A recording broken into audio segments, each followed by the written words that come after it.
السلام عليكم. نتمنى ان شاء الله تكونوا بخير وعلى خير، اموركم كلها مزيانه. اليوم ان شاء الله غادي نشارك معكم واحد الوصفه اللي كتنفع في الصراحه. انا كنديرها اسبوعيا. كنحضر واحد العجينه غير وحده، كديري بها تشكيله ديال المملحات خاويين وكتخليهم هكا في كونجيلاتور. كل نهار كتجبديهم وكتعمريهم هكا ساندويتشات ولا همبرجر ولا بانيني وحتى البيتزا.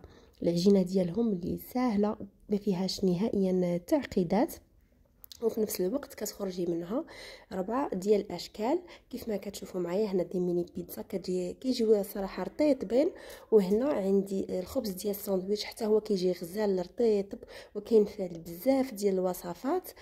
ودرت حتى دي ميني برجر حتى هما كيجيو زوينين.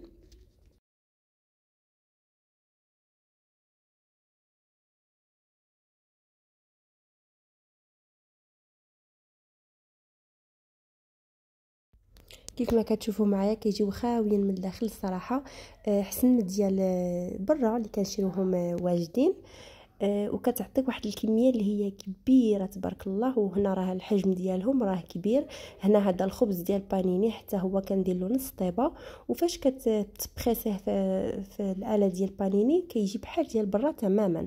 فنبداو بالوصفه. انا هنا عندي البول ديال العجانه، درت فيه 3 ديال الزلايف ديال الدقيق الابيض مع معلقه كبيره ديال الملحه، معلقه كبيره ديال السكر، ومعلقه كبيره ديال الخميره الفوريه، نص كاس ديال زيت المائده، كاس ديال الحليب صافي. وغادي نجمع العجينه ديالي بالماء دافي كيف العاده.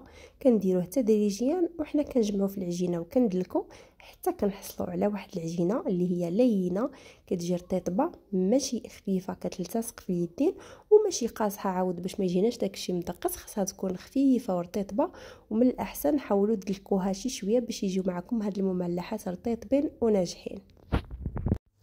غطيتها بواحد البلاستيك غذائي وخليتها تختمر تقريبا ساعه حتى كيتضاعف الحجم ديالها صافي. وغادي نخرجها ونقسمها هنا على 4 ديال الاقسام، 4 ديال الكرات.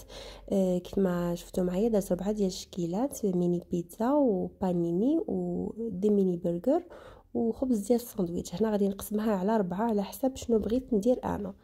غادي نبدا نشكل الكره الاولى حتى هي غادي نقسمها هكا على 4 كويرات. غادي ندير بها هنا لي باغيت ديال بانيني. كنحاولوا نسرحوا العجينه هكا طوليه وكنجمعوها كيف ما شفتوا معايا بهذا الشكل هذا.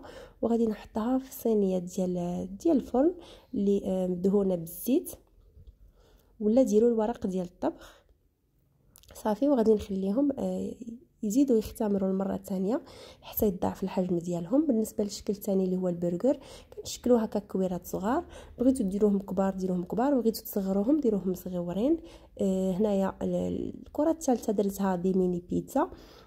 شديت الفينو ورشيته هو الاول، عاد درت سرحت العجينه ديالي باش كتجينا البيتزا حرشه، ودرتها هكا قطعتها صغيره صافي. وبالنسبه للبرجر والخبز ديال الساندويتش غادي دهنوهم كيف العاده بصفار البيض مع شويه ديال النسكافيه وترشوهم بشويه ديال الجنجلان، تخليوهم يختمروا مزيان في الصينيه ديال الفران حتى كيضاعف الحجم ديالهم وكتدخلهم يطيبوا. اما بالنسبه للبيتزا فكتبداو بها الطياب هو الاول، غير كترشموها هكا دوائر صغيره، كتقبوها بالفرشات وكتدخلوها للفران طيب. هنا كيف ما كتشوفوا معايا كيجيو رائعين وكيجيو رطيبين بزاف.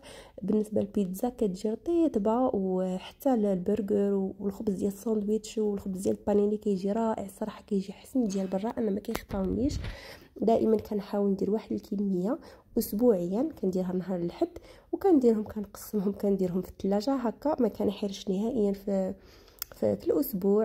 كل مره شنو كندير لبنتي في الحشوات، مره صدر ديال الدجاج، مره الكفته، مره الطون، على حسب الطلب ديالها. وهكا كتهناي بداك التفكير ديال شنو غادي ندير ليها غدا شنو غادي ندير ليها غدا. نتمنى ان شاء الله نكون عطيتكم واحد الفكره وفدتكم بها وتجربوها وتنال الاعجاب ديالكم ان شاء الله. فنتلاقاكم فيديو جديد وفوصفه جديده ان شاء الله. مع السلامه.